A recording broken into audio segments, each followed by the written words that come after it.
We've got a shower cleaning here, and this shower, this tile and grout, although it doesn't look like it, this is going to be one of the most difficult ones to clean.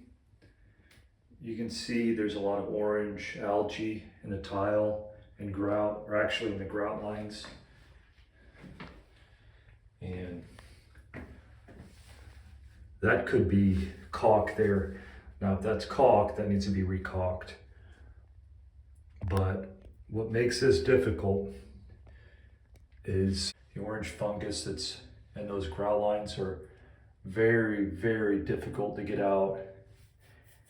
Even using a very caustic chlorine type product like bleach, which is also dangerous and it's not good for the mortar, it still doesn't get this out.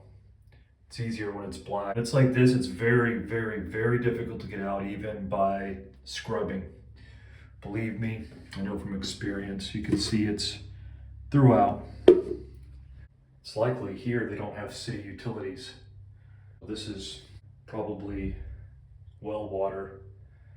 It's very difficult. It's all around. You look on the floor here, see how bad it is. And one of the issues also why you can't just bleach this place up in spots is because look at the tile. You can have an issue where bleach spotting these areas, you're going to have the bleach drip down. It's going to start turning white right here. Then what you end up having is clean looking streaks throughout the wall area, throughout the tile.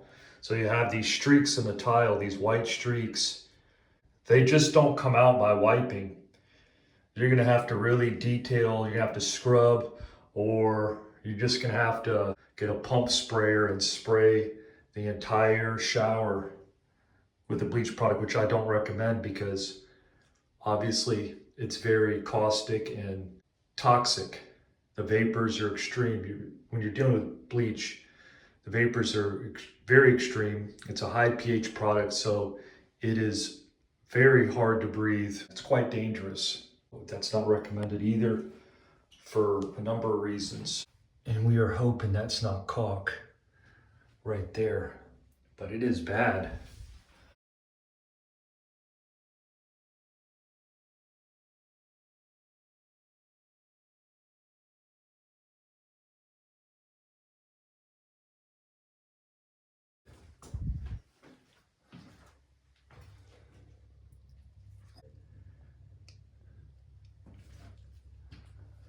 And I'll keep you posted.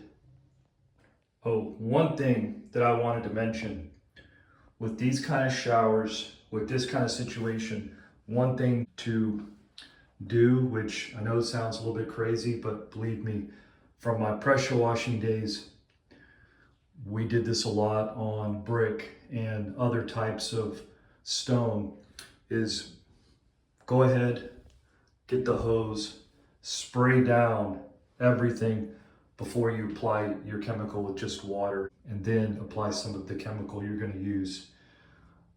For a number of reasons, it's a good idea. For one, when we do apply the chemical, it's not going to drip down in such a heavy dilution to where you're going to start having streaks. And you can see there's some water here, and you see how it streaks with just the water. Imagine when that's chemicals there. Want to give it a good lubricated pre-soaking and then apply the chemical. Use the doodle bug. Now, great thing about this is we can get the walls and we can get the floors real easy without having to bend. Now, what you can see is all that staining on the grout lines, it's almost all gone. There are some remnants of it over there. We'll agitate there in just a moment. As you can see, it looks a lot better. No streaking on the tile. This tile will streak. It will streak for sure. Any kind of synthetic tile, you can pretty much use anything. If you're not sure, you're going to use a neutral product for a natural stone.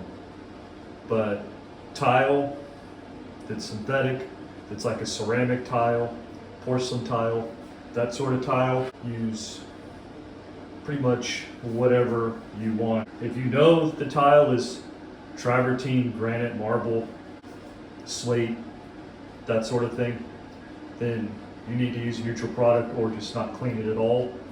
And if you're a homeowner, do your research before you clean it. If you're a professional cleaning specialist, do your research. And if you're not sure, don't get in over your head and take the job. Say no, really, just say no, like Nancy Reagan. Because I've seen many times where the client didn't know what kind of tile they had either. And you don't want to take their word for it because they can be wrong, and that's going to cost you, right? Everything's coming out great. Putting on the fan to dry the walls off, dry everything off quicker. Here's the tools we used today. We did a portion of the extraction process with just rags, just towels. And then now we're drying. That's what it takes. Stay tuned for the finished product.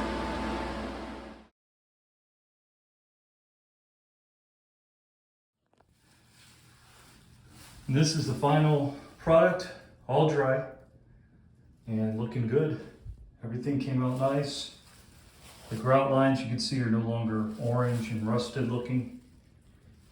Even over there, you can see everything looks magnificent. And we took the proper steps with the proper chemicals and the expertise to come out with these great results. It is somewhat labor intensive, but the results are worth it.